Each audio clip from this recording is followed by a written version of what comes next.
की आग में जलती रूहें हर पल शिकार ढूंढा करती हैं। क्यों? और क्या हम में से कोई भी उनका शिकार बन सकता है? या कहीं ऐसा तो नहीं कि कुछ लोग अनजाने ही इन रूहों की ओर खिंचे चले आते हैं, एक अनजाने अनचाहे पाश में बंधे हुए, जहां खौफ उनकी ओर बढ़ रहा होता है, बिल्कुल दबे पांव किसी बिल्ली की तरह।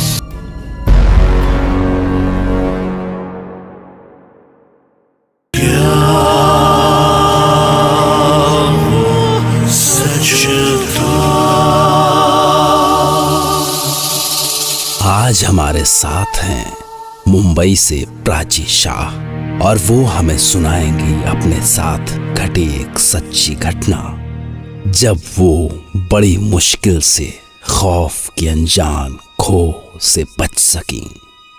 शायद मैं फिल्म एक्ट्रेस बनने के लिए नई नई मुंबई आई थी। मुझे जल्द ही अपने रहने का इंतजाम भी करना था। उस समय मैं अपनी दोस्त के साथ रह रही थी, लेकिन मैं कब तक यूं ही उस पर बोझ बनी रहती। मुझे अपने लिए जल्दी से एक घर ढूंढना था, तो इसलिए मैंने एक एस्टेट एजेंट से बात की।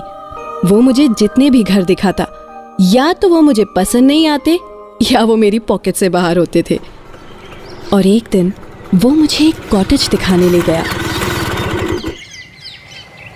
Wow, it's so beautiful. समंदर के पास नारियल के पेड़ों से घिरा हुआ क्या कॉटेज है। और ये आपके रेंज में भी है मैडम। रियली?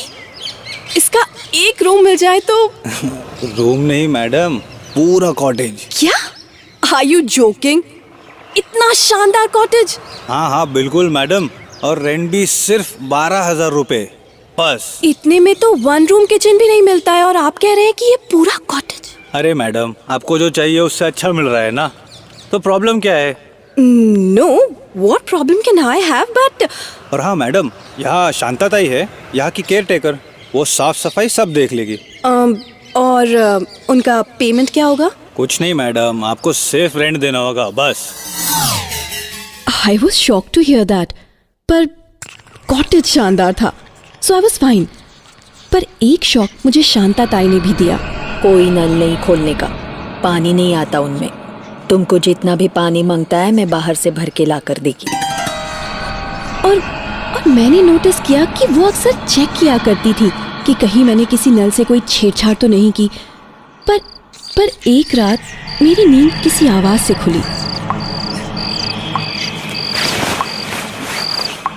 कैसी आवाज है? पानी कहाँ से टपक रहा है? सारे नल तो सूखे पड़े हैं। और एक नहीं, ये हर रात का सिलसिला था। मैं घंटों ढूंढती थी कि आखिर ये पानी टपक कहाँ से रहा है।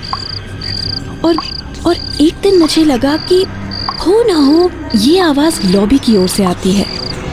वो लॉबी जो कॉटेज को मेन एंट्रेंस से जोड़ती थी, पर वो लॉबी बाहर और अंदर दोनों ओर से बंद रहती थी। जो मेन एंट्रेंस था वो अंदर से बंद था और बाहर वाले डोर पर लॉक लगा रहता था, इसलिए हम कॉटेज में आने जाने के लिए बैक डोर यूज़ करते थे। इट वाज स्ट्रेंज, बट यही शांता ताई का रूल था।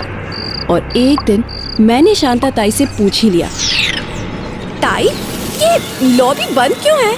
तुमको क्या लेना है उससे? बंद है तो बंद है। पिछले दरवाजे से आने में प्रॉब्लम है तो छोड़ के जाओ। नहीं मांगता है मेरे को मच। हाँ, आई वॉज शॉक्ड। वो तो वैसे भी इतना कम बोला करती थी और आज जब बोली तो ऐसे। But she was rude, you know. पर मैं भी ऐसी हूँ कि जो ठान लेती हूँ ना वो करके ही रहती हूँ। मैंने उसी मोमेंट डिसाइड कर लिया कि इसके पीछे जो भी रीज़न है मैं पता लगा के रहूँगी। उस रात करीबन 12 बजे होंगे, मुझे फिर वही आवाज़ सुनाई दी। मैं धीरे से उठी और लॉबी के पास जा ही रही थी कि अचानक मेरे पैर से कुछ टकराया और मैं गिर गई। और अगले ही पल जैसे किसी ने मुझे पीछे से खींचा। जैसे ही मैं पलटी, वो 2 हाथ थे बॉडी नहीं थी, सिर्फ मेहंदी लगे 2 हाथ, जैसे जैसे वो मुझे रोकने की कोशिश कर रहे हो। मैं चीख कर अपने रूम की ओर भागी।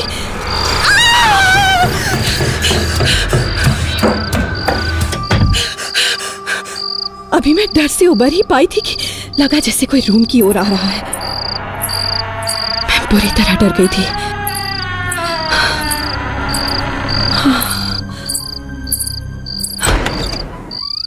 पर वो शांता ताई थी। क्या हुआ? क्या किया तुमने? उधर लॉबी के साइड गई?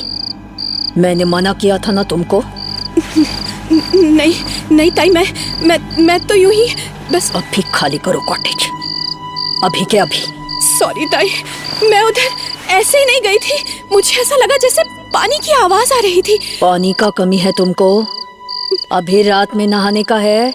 नहीं ताई, सॉरी। आई प्रॉमिस ताई, अब मैं वहां नहीं जाऊंगी। I promise. मैं लास्ट टाइम बोल देती है, उधर नहीं जाने का तो नहीं जाने का, समझे? उस पल तो मैं बहुत डर गई थी, पर हूं मैं बहुत मजबूत दिल वाली। और उस दिन के बाद तो मैं और भी जानने को बेताब थी कि उस लॉबी में क्या है, और उन मेहंदी वाले हाथों का और उस लॉबी का कनेक्शन क्या है।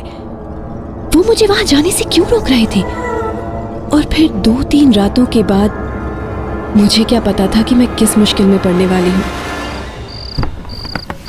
मैं बेड से उठी और इस बार और भी दबे पांव लॉबी तक पहुंची। मैं जब भी रात को कभी अपनी रिहर्सल से लेट आया करती थी तो पापा के डर से घर का लॉक अपनी हेयर पिन से खोला करती थी और चुपके से जाकर बेड पर सो जाया करती थी। आज फिर वही हेयर पिन काम आई। कुछ देर कोशिश की कि लॉक खुल जाए, और लॉक जैसे ही खुला वो गिरते गिरते बचा। शिट! अभी आने ही वाली थी शांता ताई। खैर, मैंने धीरे से लॉक फर्श पर रखा और डोर पुश किया। सामने बड़ी सी लॉबी थी और वहां एक रूम था जहां से लाइट की स्पेल आ रही थी। अजीब जगह थी, बिल्कुल भूतिया। इक्का दुक्का फर्नीचर बिखरे पड़े थे और बरसों पुराने जाले। जाल हटाते हटाते मेरे पूरे बदन में मकड़ियां चढ़ गई थी।